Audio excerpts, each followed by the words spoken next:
आज एक सवाल पूछते हैं, क्या ये मुमकिन है? क्या एक कट्टर शिव भक्त, मतलब ऐसा भक्त जिसने अपनी जिंदगी के 20 साल काशी में सिर्फ और सिर्फ महादेव की कठोर उपासना में बिता दिए हों, वो अचानक एक दिन राधा भक्त बन सकता है? ये कहानी है श्रद्धेय प्रेमानंद जी महाराज की, जो एक ब्रह्मचारी और ज्ञान मार्गी सन्यासी थे। तो आखिर ऐसा क्या हुआ था काशी के तुलसी घाट पर, उस पीपल के पेड़ के नीचे, कि उनके जीवन में इतना बड़ा एक दिव्य मोड़ आ गया? और सबसे बड़ा रहस्य कि कैसे महादेव ने, जिन्हें महाराज जी अपना पिता मानते थे, कैसे उन्होंने खुद अपने भक्त को वृंदावन की गलियों में भेज दिया। चलिए आज इस अद्भुत रूपांतरण की कथा को समझते हैं। देखिए, सबसे पहले तो ये समझना जरूरी है कि महादेव का स्वभाव क्या है। वो औढ़ड़ दानी है, आशुतोष है, मतलब जो बहुत जल्दी प्रसन्न हो जाते हैं। उन्हें खुश करने के लिए कोई महंगे वस्त्र या आभूषण नहीं चाहिए, बस एक लोटा जल, कुछ बेलपत्र, धतूरा, आग का फूल और वो आपके हो गए। लेकिन यहीं पर एक बहुत गहरा सिद्धांत छुपा है, जिसे महाराज जी समझाते हैं। वो कहते हैं कि शिव और हरि यानी विष्णु, इनमें कोई भेद है ही नहीं। जो हरि का भक्त है वो हर यानी शिव का भक्त जरूर होगा, और जो हर का भक्त है वो हरि का आदर करेगा ही करेगा। आप एक की निंदा करके दूसरे को पा ही नहीं सकते। इसके लिए वो काकभुशुंडी की एक कथा सुनाते हैं।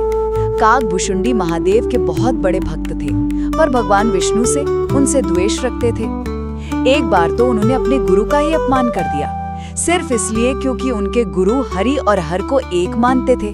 और जानते हैं तब क्या हुआ? महादेव को इतना क्रोध आया, इतना क्रोध, कि उन्होंने कहा, जो हरि से द्वेष करता है वो मुझे सपने में भी प्रिय नहीं है। सोचिए, शिव ने अपने ही भक्त को अजगर बनने और हजारों योनियों में भटकने का श्राप दे दिया। बाद में गुरु की कृपा से ही वो श्राप कम हुआ। तो ये बात साफ है, शिव द्रोही ममदासा कहावा, सो नरमोही सपने हूं नहीं भावा। मतलब शिव की कृपा पानी है तो राम और कृष्ण का आदर करना अनिवार्य है। महाराज जी एक और गुप्त और शक्तिशाली मंत्र का जिक्र करते हैं, शम सदाशिव। सुनने में ये सिर्फ एक मंत्र लगता है, पर इसका अर्थ बहुत गहरा है। इसमें शंख का अर्थ है अम्बा, यानी माँ पार्वती, हमारी शक्ति, और सदाशिव को महादेव है ही। ये ठीक वैसा ही है जैसे सीताराम या राधे श्याम। ये जगत माता और जगत पिता का एक साथ आह्वान है। अब आते हैं महाराज जी के जीवन के उस निर्णायक मोड़ पर। कल्पना कीजिए, 20 साल की कठोर साधना हो चुकी है, काशी का तुलसी घाट है और महाराज जी एक पीपल के पेड़ के नीचे बैठे हैं, और अचानक उनके मन में बस एक विचार कौंधता है, एक स्फुरणा होती है, वृंदावन कैसा होगा? आप समझिए, ये उनकी अपनी इच्छा नहीं थी। महाराज जी खुद कहते हैं कि ये महादेव का ही संकेत था। वो कहते हैं, मैंने कुछ नहीं किया, महादेव ने ही मुझे धक्का देकर वृंदावन भेजा। और अब वो बात जो इस पूरी यात्रा का सार है, एक ऐसा रूपक जो इस पूरे रूपांतरण को समझा देता है। महाराज जी कहते हैं, महादेव मेरे पिता हैं और काशी मेरा मायका है, और वृंदावन मेरा ससुराल है। रुकिए और इस बात की गहराई को महसूस कीजिए। जैसे एक पिता अपनी बेटी को ज्ञान, संस्कार और आभूषणों से सजाकर एक योग्य वर को सौंप देता है, ठीक उसी तरह महादेव ने अपने इस भक्त को, महाराज जी को, 20 साल तक ज्ञान और वैराग्य से सजाया और फिर श्री राधा वल्लभ लाल के हाथों में सौंप दिया। ये एक तरह का आध्यात्मिक कन्यादान था। और कन्यादान के बाद बेटी का धर्म तो पति के घर में रहना होता है ना। बार बार मायके लौटना पिता को भी अच्छा नहीं लगता, लेकिन पिता का प्रेम कभी खत्म नहीं होता।